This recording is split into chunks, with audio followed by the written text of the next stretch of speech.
When the eruption of the latest Sundhnúka crater chains started in the Reykjanes Peninsula of the Iceland, it was visible. We could see the effect of the first fissure opening, then the second fissure opening, and then it is spread toward the south and toward the Grindavik, the town that was evacuated due to earthquakes in the November. Since then, what we are seeing is that the visible part of the lava has hit the walls.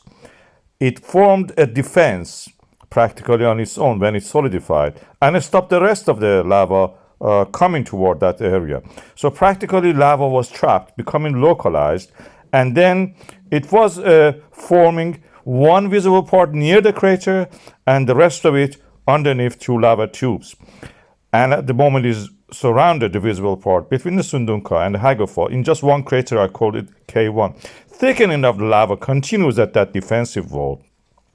But we had a breakthrough lately when the thickening of the lava actually reached the surface, breakthrough, and the lava oozed out of the tongue of the lava, reaching the south.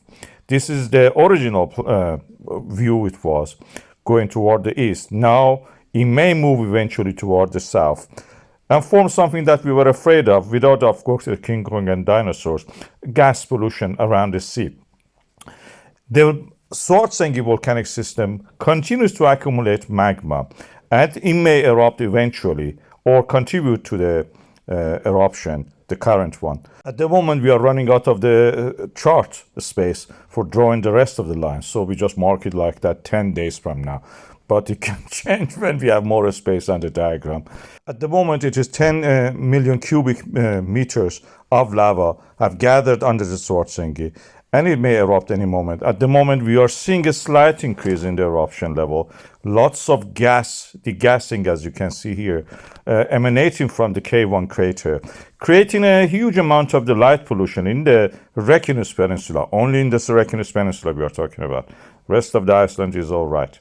This area is experiencing sulfur dioxide cloud pollution. It makes life a little bit uneasy if you have to do some outdoor activities. But if you are indoors or not in the way of this wind blowing the gas, you are all right. You will be all right. What we are seeing on this map is the outline map of Iceland with the blue dot showing the gas pollution area or the gas sulfur dioxide cloud gas you can see there.